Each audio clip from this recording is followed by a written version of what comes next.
Hey guys, I'm JanetOnOccasion, and today we are looking at another roster reveal sort of thing. It's not the whole roster, and this has been recorded in advance for me by people over at CA, but we can show you most of the units, and we can have a look at a lot of their new abilities and all the rest of it. This is in development, so everything you see is likely to change, or at least, you know, nothing is set in stone, I guess is a better way to say it. Anything could be totally different by the time we get it, but the general gist of these units should remain the same. So an anti-infantry unit will most likely be, carry on being an anti-infantry unit. Shock cavalry is likely to turn into melee cavalry or, infantry, right? We can still understand the uses of each of these units. We don't necessarily need to know their exact stats, especially because we have nothing to compare it to. Warhammer 2, those stats are irrelevant now. They just are. The game is going to be balanced differently. So who's to say if, the melee attack we're seeing here on these Exalted Bloodthirsters of KHORNE is high or low, We can only speculate by comparing these to the other things in their roster to see what they're used for, not necessarily against anything we know from Warhammer 2, so bear that in mind. So, let's go back to the beginning. So, first off, also just say this was recorded in 1080p, 60 frames per second. I am recording it in 2K, so it should, have less loss of quality between it being recorded and then me recording it and then me uploading and all the rest of it. So I'm trying to spare too much compression, but this isn't in 2K, so if you think it looks a bit rubbish for 2K, it's because it's not. So, causes fear. They can hide in forests. They have Hellblade, which is rather nice, this one. It's enabled if they have more than 80 kills. So the idea of them getting 80 kills and then getting a huge damage bonus of 20%, their base and armor piercing, I think is great, because it means you can't just throw chaff at them to slow them down. And that is obviously a very useful tool when you're fighting against a huge melee force. If it's all melee, you want to throw chaff at it to slow it down so you can bombard it with, artillery and all sorts. You want to be able to grind them down. You can't really do that. The more you try and grind them down, the more powerful they're going to get. So that's very scary. That's very scary indeed, especially because these guys have fire and magic melee damage, 42 melee attack, which is, significantly higher than their melee defense. They're definitely a damage-dealing force. Anything cheap is going to get torn apart pretty quickly. And they've got the anti-infantry bonus, so if they're going for sheer numbers, infantry are where they're going to get those numbers from. And they've got armor piercing, so they're pretty capable, generally speaking. 100 in a unit as well. Physical resistance of 20%, spell resistance of 25%, so all KHORNE units are going to have some spell resistance. So spell resistance, it would normally be magic resistance, but that's been split up between spell damage and magic damage, separate things now in Warhammer 3. So we'll see magic resistance and spell resistance on certain units. At least that's what I've been led to believe, so it'll be interesting to see how that changes the dynamic. And then they are, of course, demonic. So this is similar to undead. If they lose leadership, then they start taking damage. They don't run away, If they're broken, they take damage. So, cool to see. And next up, we have... Who do we have? The Chaos Warriors of KHORNE with halberds. So they have charge defense versus large, as you'd expect. They are halberd units. So by the looks of things, 30 melee attack and 34 melee defense. A lot lower than you'd expect when comparing it to sort of Chaos Warriors from Warhammer 2. Okay? So definitely have changed the stats there. So weapon strength, though, at 34 is pretty high with that armor piercing and the anti-large bonus. They can hide in forests, like heavy armor at 100. Which is nice to see.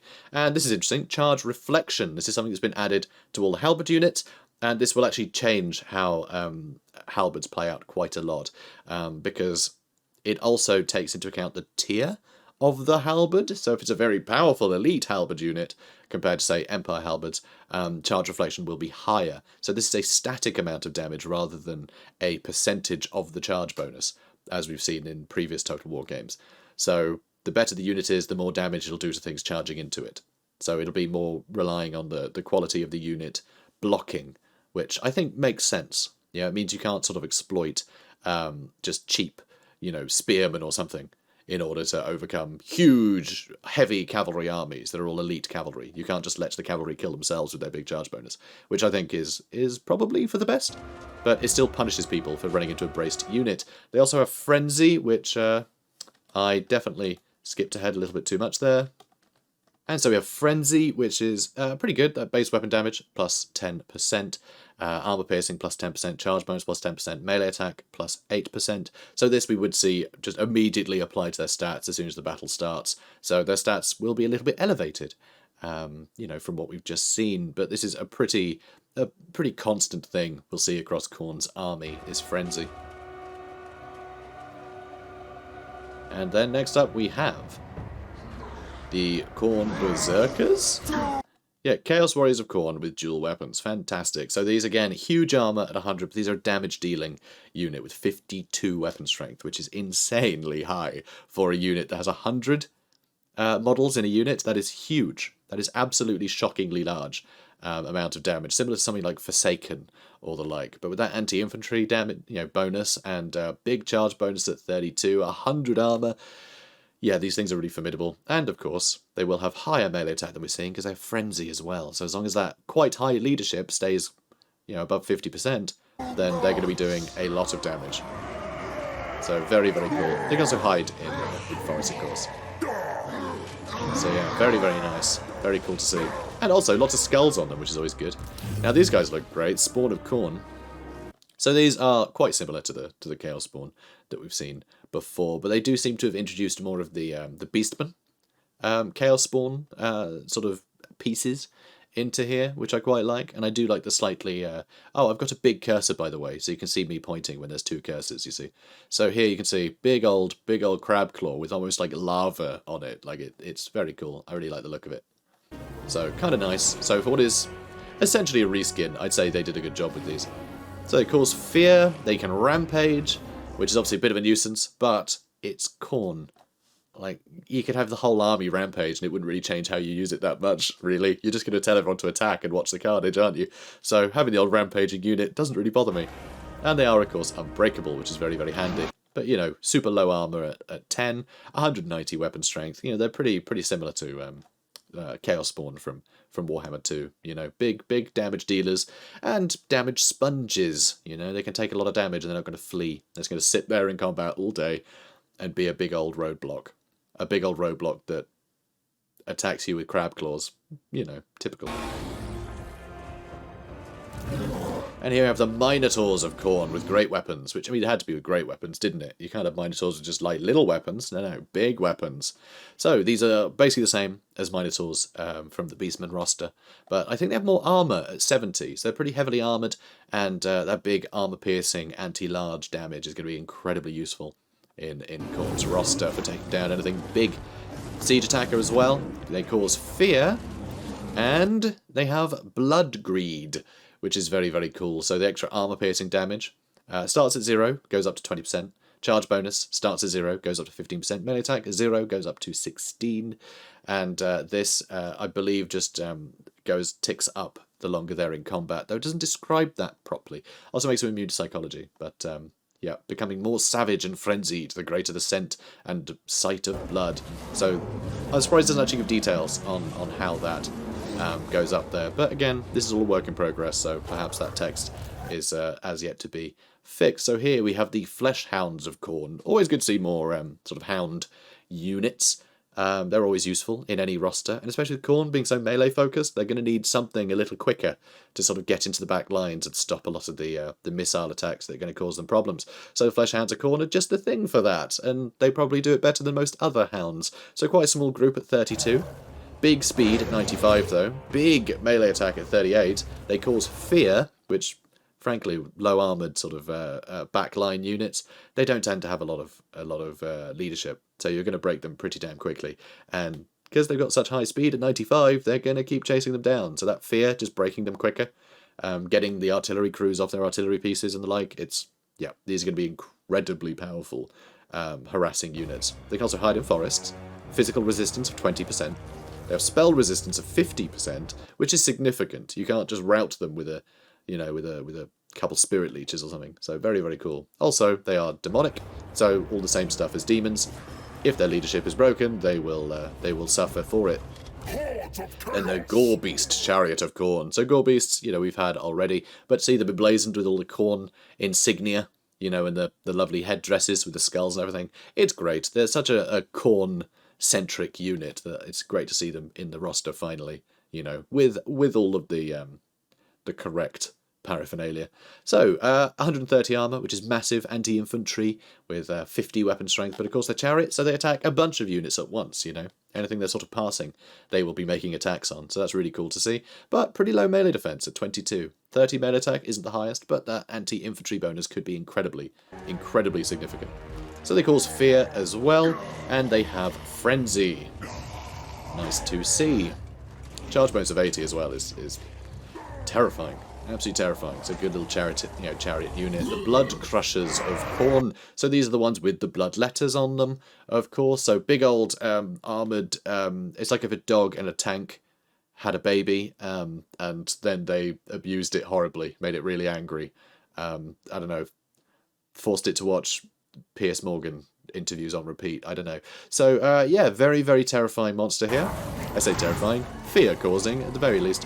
Also can hide in a forest. Hellblade, so it gets more kills, it's going to do more damage. The Hellblade, of course, refers to the Hellblades that the blood letters have. It's actually attached to them. They literally can't drop it. It is a part of their bodies, essentially. They cannot drop those swords, and they thirst for blood, and they harvest souls as they stab. So, yeah, pretty scary. 20% physical resist, 25% spell resistance, and of course we got demonic as well. You know, the mounts and the riders. And over here we have the Skull Crushers, which are of course the mortal versions. You know, with the Warriors of Chaos riding the whatever the heck they're called. See, I always have this with KHORNE stuff. I can never remember the names of everything because it's just like random combinations of skull, blood, crush, and maim, and whatever. Like it's the same random buzzwords. Just anything associated with violence, and you just roll 2 dice, and whatever each of those dice say, that's a new unit. So remembering the names of anything, it's just never going to happen. So they can hide in forests. They have frenzy, but yeah, these are just your standard armor-piercing units. So these are your sort of heavy cav. They're just going to sit in combat and fight. 130 armor compared with 100 armor. So you can see here, that's armor-piercing anti-infantry, and then this one slightly higher base melee attack, much higher base melee defense, much higher charge bonus actually on the Skull Crushers, which surprises me a little bit. I find that a little surprising. So that does encourage you to actually use them as shock cavalry more, which is an interesting one. You'd think it'd be the more sort of deft ones, you know, the demons. But no, the heavy armor, no, they're the ones that you want to cycle charge. Seems a bit strange, doesn't it? And if you look at speed, identical. So, a little bit different. I imagine you're going to end up using them in quite similar situations quite often, but, you know, it is what it is. It's nice to have a bit of variety. That, potentially different campaign buffs will apply to different ones, I don't know. And then we have the Skull Cannon, which is very cool. Very, very cool indeed. So if we have a look at its stats, you'll notice that for a what is essentially an artillery piece, it is very capable in melee. It essentially works as a chariot as well. So melee attack, only 30, but it does have magic and fire on it, and it doesn't necessarily need high melee attack if you keep it moving, you know, like most chariots. You know, it'll just attack everything as it goes. It has anti-infantry on it, so that will considerably help. And big armor-piercing damage, 180 with armor-piercing is pretty high. So it's no joke. It really is no joke in combat, but it also does almost 500 missile strength per shot as well. So it has 12 ammunition, which is quite low. 380 is high range though, and 110 armor on an artillery piece is wacky. So it causes fear. It also has siege attacker, which I think just got skipped, but it's an artillery piece, so of course it does. So it causes fear. It can fire while moving, so you can actually actively be using it as a chariot, and it'll still make use of its missile attacks, which is great because you really want to, you know, for any hybrid unit, it's most ideal when you could use both of the things it's good at simultaneously, rather than having to pick one and sort of pay for the other one to sit idle. Wounds, it's a single model entity, so of course it has wounds. So, have we spoken about wounds in this video, actually? Hang on.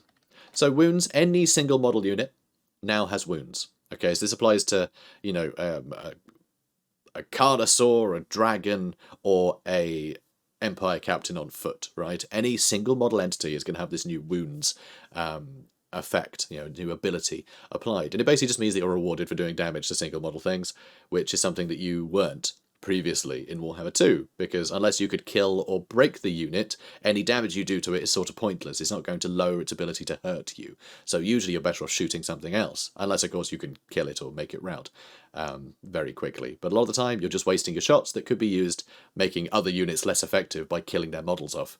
So now we have wounds. So base weapon damage minus 20%, armor piercing weapon damage minus 20%, speed minus 10%, and that will all apply if they have less than half their health, which doesn't seem like a huge debuff, but it's enough to know that if you're actually doing some damage, that unit will become less effective and less able to fight you back, which I think is great. I think it's a really nice change. It's subtle, but it just rewards you for damaging every unit rather than just the ones that you can kill the models from easier. So I like that a lot. Skull Feast replenishes ammunition. So this is the important bit. So if we go back to that, so Skull Feast, if it's engaged in melee, it'll replenish ammo. So duration is 5 seconds. So presumably if you're in combat for 5 seconds, it'll, I don't know, maybe? I think it'll just give you, it's weird that it says duration 5 seconds. I guess it's every 25 seconds it'll have that effect where your ammo will tick up a few points. We don't know how much ammunition it replenishes, but the fact is you can basically eat up, gobble up your enemies and then fire them at other people. And that's exactly how it goes. This whole thing is basically like a harvester. So these mouths will eat up people, right? It'll basically shred every part of that person away and like scold every bit of it, just completely disintegrate every part of a person, apart from their skull, which it'll imbue with madness and fire out the top cannon. So this just processes ammunition for itself. It's really freaky. It's really weird, but it's very KHORNE, isn't it? So good for it, I suppose. So that's going to be a really unique thing to use, especially because, KHORNE artillery, it feels a bit backwards. So it makes sense their artillery pieces will also be in combat, It's a bizarre one. So also, Gore Feast. So it'll also heal when it's in combat as well. So if it's in melee, it'll be getting more ammunition and more health back.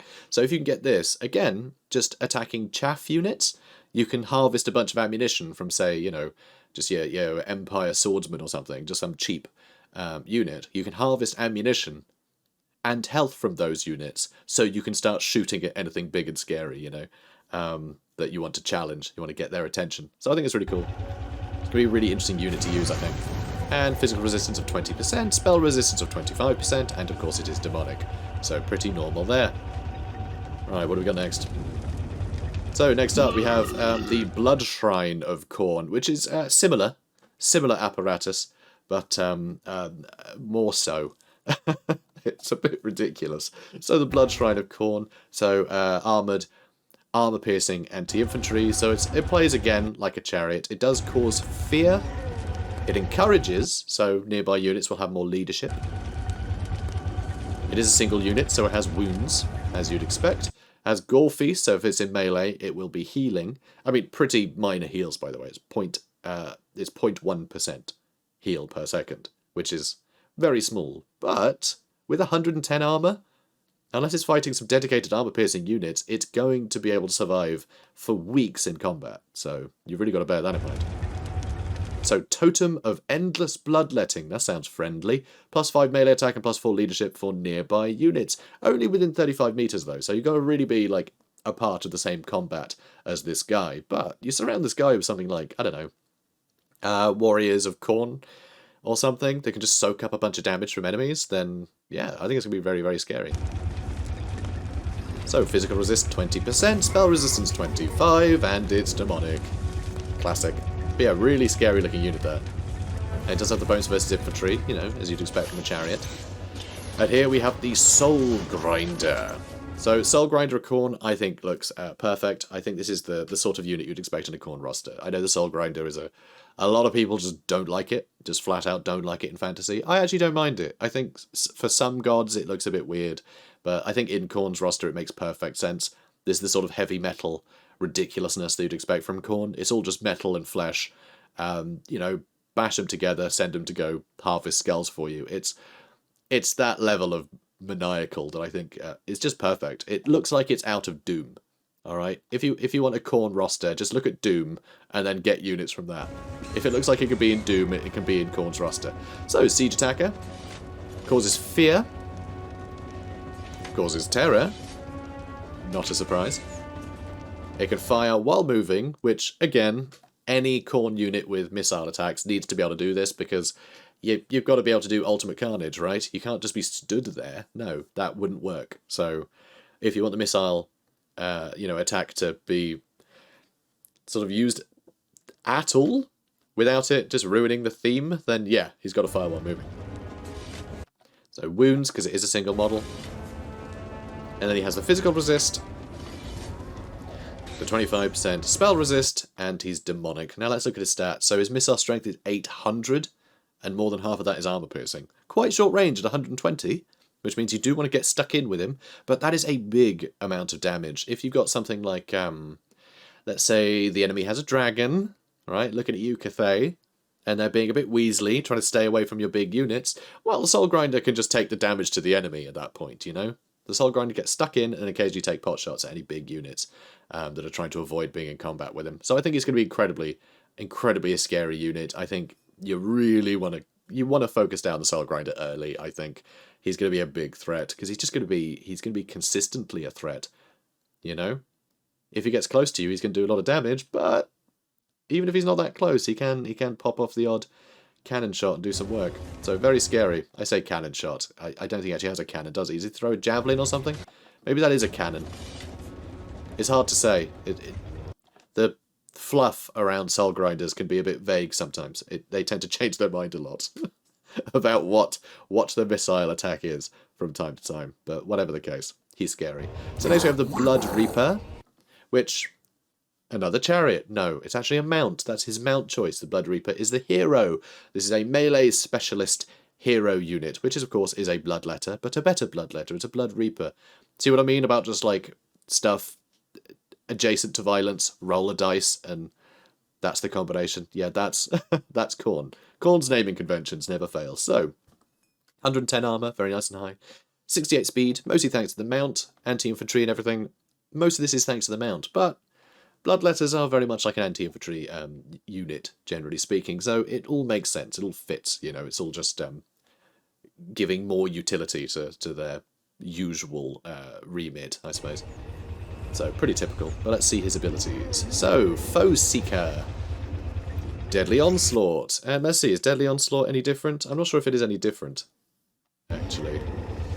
So that's 25% and then Vigor per second, minus 1%, and then Deadly Onslaught, plus 60% charge bonus, plus 25% weapon damage and armor piercing. I think that is what they've turned Deadly Onslaught into, as of the most recent patches for Warhammer 2. But yeah, pretty sizable charge bonus and attack buffs, which is really nice to see.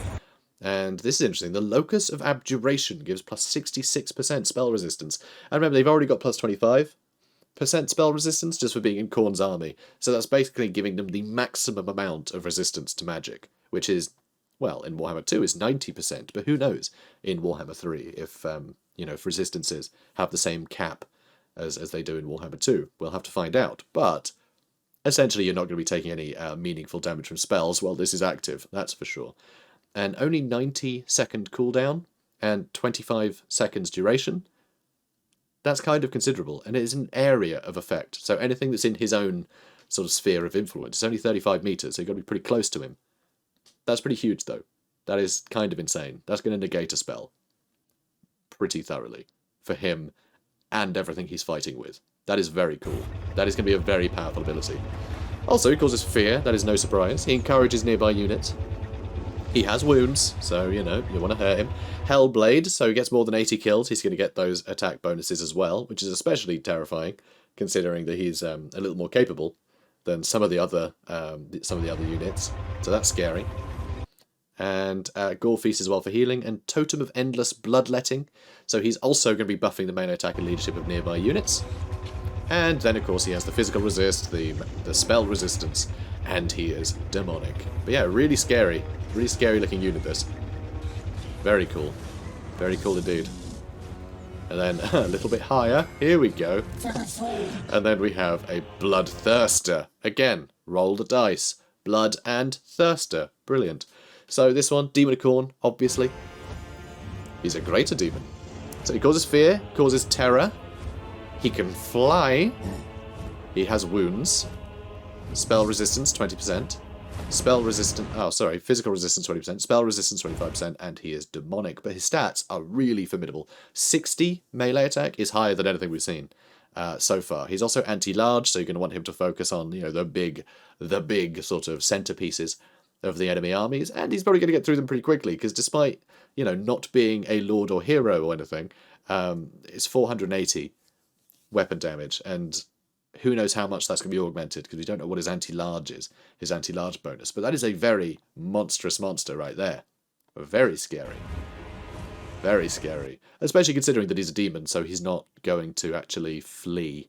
You know, even if you break his leadership, he's still going to get a few swings before he goes. That really makes him especially formidable. So Bones versus Large. It just says he has a Bones versus Large. It didn't say what it is. Now, the Exalted Bloodthirster. Now, this one, of course, is the hero option. Has all the same sort of bonuses as the previous guy, and then some. So he has Bloodthirst, which gives him plus 40% charge bonus, plus 25% speed. He's got 95 speed. For a unit this combative, you know, and this much of a brawler, to have 95 speed is terrifying. You know, I think fighting Khorne, you're genuinely going to be scared a lot of the time. You know, until the enemy commits to certain fights, certain engagements, you're really going to be on your toes. You know, trying to figure out how to avoid these charges. You know, avoid the biggest monsters getting on your most flimsy units. It's very scary. So yeah, big bonus there with Bloodthirst. And then Deathbringer, which presumably is his axe, judging from the picture, plus 50% base weapon damage and plus 50% armor-piercing damage. I mean, that's like having Sun Eater, you know, for Kolek. That is such a huge bonus. So I think he could easily get to around, you know, 1,000 weapon strength. And Bellow of Fury. So this is a magic missile attack that he's got, which is interesting, the idea of a magic missile on a Khorne unit, but of course that's just the category. It doesn't necessarily he's using a magic missile in the conventional sense. It seems that he's just screaming fire at people as he does. So very scary. Channeling all the rancor of the blood-crazed killer upon the Skull Throne, his chosen servant emits a blood-curdling scream to make the unfortunate foe quake and die in their boots. Terrifying. Does fire damage too, apparently, and it's explosive. Burning Rage. He can use this 3 times. It explodes in a radius around him. So he can just be angry and everything around him gets set on fire. That's fun. That's cute. The physical manifestation of their endless, furious anger is an explosion of fiery death all around the Blood God's demonic servant. Lovely. Lovely stuff. Siege attacker, so you don't have to wait for... I mean, of course this guy doesn't need artillery to be able to start smashing down the walls. You know, of course not. He also causes fear and terror, obviously. I mean, look at him. He can encourage troops nearby. He can fly. He has wounds. Wrath of Khorne, very cool to see. Another explosion in a radius around him. So he just has a second way to explode, it would seem. And this is every time he's casting. What? Oh, no. Oh, no, this is when your opponent is casting when they're near him. So if you're within 60 meters of this Exalted Bloodthirster and you're a spellcaster, if you cast a spell, you're going to do a bit of exploding, which is pretty funny.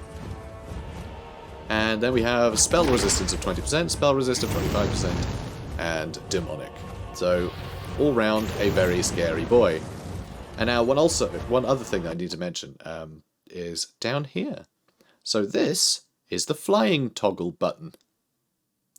Because flying is toggleable now. So I was worried that it would be like an ability to take off and land, but actually down here it just sets that to their default, so I think it'd actually work a lot better and ignore everything that I was concerned with, because I didn't like the idea of units becoming unpredictable in how they take off and land, and I didn't want to be in a position where you have to spam click something to get your unit to do what you want it to. So, you know, obviously you can't really just give an enemy dragon the ability to take off when they're in the middle of combat, because then you could never pin them down, right? Which would be really annoying. It'd be frustrating to fight against them. So they have to be out of combat. But then if it's an ability that means you have to be out of combat before you can click it, then you'd have to constantly be babysitting and it would be a massive hindrance. It would just be very annoying having to escort it out of, you know, out of a fight, and all the while trying to click the takeoff button. It would be very frustrating. But this, just setting the default stance to whether you want them to be flying or not, by default, I think that's it's just very simple, and I think it could work. I think it'll be interesting, and it's nice to see they implemented that, given how many people are, you know, crazy about that getting implemented. Generally, I don't really mind. Either way, I think there's an interesting strategy to flying units always flying, you know. It sort of puts them in a vulnerable spot. Given their added utility, I think that the fact that they can sometimes be vulnerable when they're in the air, out of combat, I think that's the trade-off, and I think that's an interesting trade-off. But if everything's balanced around this new flying system, then so be it. I think it'll be fine. So, you know, it's all good. So there's his abilities. Excellent stuff. And I think that is all of them. I think that's... Oh, and we have some abilities to look at. Brilliant. I'm glad that our boys over at CA made sure to hover over these, because I would have totally forgotten. So we have the Horn of Khorne. It rhymes, so... you know it's good.